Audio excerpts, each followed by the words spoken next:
सर्वांना माझा नमस्कार. जय हिंद, जय संविधान.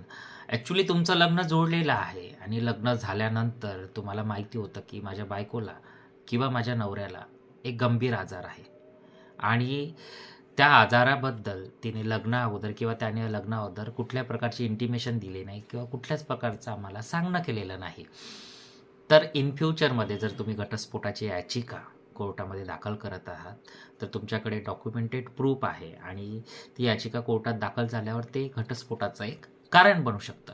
यामध्ये काय होतं, की बऱ्याचदा कुणाला सिकल सेल्स असतो, कुणी HIV ग्रस्त असतं आणि लग्न जोडताना या सगळ्या गोष्टी क्लिअर करत नाही आणि लग्न झाल्यावर माहिती पडते का हिला तर किंवा याला तर हा आजार आहे आणि तिथे कुठेतरी एक वधूची किंवा वराची फसवणूक केली जाते. तर हे कायद्यानुसार गुन्हा आहे आणि असं जर कृत्य तुमच्यासोबत झालं असेल तर तुम्ही डिवोर्स पिटिशन त्या बेसिसवर दाखल करू शकता.